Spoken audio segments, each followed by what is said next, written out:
Hello అందరికీ welcome back to Anu KR vlogs. నేను మీ అనురాధ. ఈ రోజటి రెసిపీ వచ్చేసి ఈ రెసిపీని మనం బ్రేక్ఫాస్ట్గా కానీ స్నాక్గా కానీ తీసుకోవచ్చు. చాలా టేస్టీగా ఉంటుంది. అది కూడా జొన్న పిండితోనే ప్రిపేర్ చేసాం కాబట్టి హెల్దీ రెసిపీ.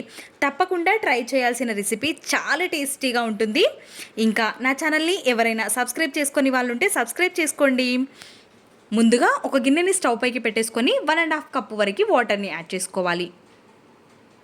పావు టేబుల్ స్పూన్ వరకు ఉప్పు, 1 స్పూన్ వరకు ఆయిల్ని కూడా యాడ్ చేసుకొని మంచిగా కలుపుకోవాలి.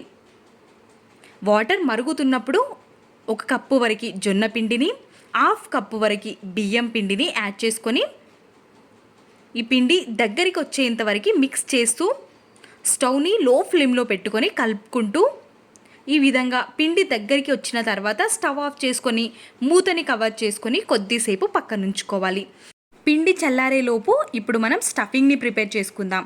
స్టవ్ పైకి ఇంకొక గిన్నెని పెట్టేసుకొని ఒక 2 టేబుల్ స్పూన్స్ వరకు ఆయిల్ని యాడ్ చేసుకొని ఆయిల్ వేడైపోయిన తర్వాత జీలకర్ర, ఆవాలు వేగిపోయిన తర్వాత ఇప్పుడు 1 ఇంచు అల్లం ముక్కని సన్నగా కట్ చేసుకొని 2-3 వెల్లుల్లిని కూడా సన్నగా తరుక్కొని యాడ్ చేసుకోవాలి. మీరు ఈ ప్లేస్లో అల్లం వెల్లుల్లి పేస్ట్ని కూడా యాడ్ చేసుకోవచ్చు. ఇప్పుడు ఇందులోకి మనం వీలైనంత సన్నగా తరుక్కొని ఒక 3-4 పచ్చిమిర్చిని, ఆనియన్ తరుగుని కూడా యాడ్ చేసుకోవాలి. కరివేపాకు, కొత్తిమీర తరుగుని కూడా యాడ్ చేసుకొని మొత్తం కొద్దిసేపు వేగేంత వరకు వేయించుకోవాలి.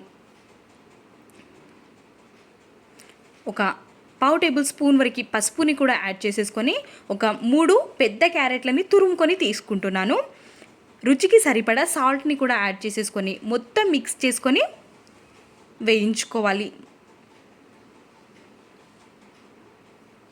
ఈ విధంగా కొద్దిసేపు ఫ్రై చేసుకున్న తర్వాత స్టవ్ ఆఫ్ చేసుకొని పక్కన ఉంచుకోవాలి. ఇది కూడా పూర్తిగా చల్లారేంత వరకు పక్కన ఉంచుకొని ఇప్పుడు మనం పిండి కూడా మనకి చల్లారిపోయి ఉంటుంది కాబట్టి పిండిని ఓపెన్ చేసి ఇప్పుడు ఇందులోకి ఒక 3/4 కప్పు వరకు గోధుమ పిండిని యాడ్ చేసుకోవాలి. గోధుమ పిండి యాడ్ చేయడం వల్ల మనకు బైండింగ్లా యూజ్ అవుతుంది. మనకి రొట్టె ఎక్కడ విరిగిపోకుండా చాలా పర్ఫెక్ట్గా వస్తుంది. ఈ విధంగా మిక్స్ చేస్తూ 1 టేబుల్ స్పూన్ వరకు ఆయిల్ని యాడ్ చేసుకొని పిండినంతటిని సాఫ్ట్గా అయ్యేంత వరకు కలుపుకోవాలి. పిండి సాఫ్ట్గా అయిపోయిన తర్వాత పిండి అనేది ఈ విధంగా ఉండాలి. మనకి పిండిని 2 ముద్దలుగా డివైడ్ చేసుకోవాలి. ఇప్పుడు ఒక ముద్దని పక్కన ఉంచేసుకొని ఒక ముద్దని తీసుకొని మనం రోటీలాగా చేసేసుకుందాం. చపాతీలు చేసిన విధంగానే పొడి పిండిని వేసుకుంటూ మనం చపాతీ కర్రతోనే చేసేసుకోవాలి.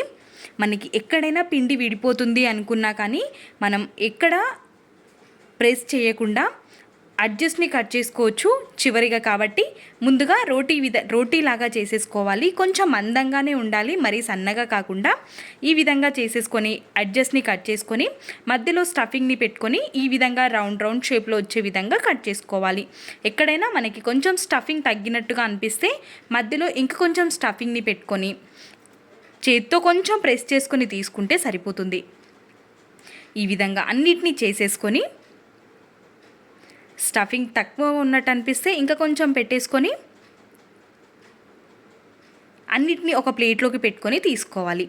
ఇప్పుడు స్టవ్ పైకి ఒక ప్యాన్ని పెట్టేసుకొని ఒక 4 to 5 టేబుల్ స్పూన్స్ వరకు ఆయిల్ని యాడ్ చేసుకోవాలి. డీప్ ఫ్రై చేసేంత ఎక్కువ కూడా కాకుండా, చపాతీలు వేయించుకునేంత తక్కువ కూడా కాకుండా ఒక 4 to 5 టేబుల్ స్పూన్స్ ఆఫ్ ఆయిల్ని యాడ్ చేసుకొని ఆయిల్ వేడైపోయిన తర్వాత ఒక్కొక్కటిగా మనం చేసుకున్న అన్నిటినీ వేసేసుకోవాలి. ఈ విధంగా వేసుకొని మీడియం ఫ్లేమ్లో పెట్టుకొని వేయించుకోవాలి. మనం 4 సైడ్స్ కూడా టర్న్ చేస్తూ వేయించుకుంటే పర్ఫెక్ట్గా వేగుతాయి. రుచి కూడా చాలా బాగుంటుంది. ఈ విధంగా వేయించుకోవడంలోనే ఉంటుంది.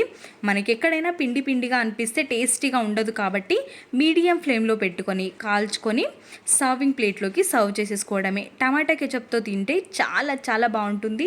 ఈ రెసిపీ ఒక్కసారి మీ స్నాక్లోకి కానీ బ్రేక్ఫాస్ట్లోకి కానీ యాడ్ చేసుకున్నారంటే ఖచ్చితంగా ఈ రెసిపీని మీరు రెగ్యులర్గా తింటూనే ఉంటారు. కాబట్టి తప్పకుండా ఒక్కసారి ట్రై చేయండి. మీకు ఎలా కుదిరిందో మీ వాల్యుబుల్ ఫీడ్బ్యాక్ని కమెంట్ సెక్షన్లో నాతో షేర్ చేసుకోవడం అస్సలు మర్చిపోవద్దు.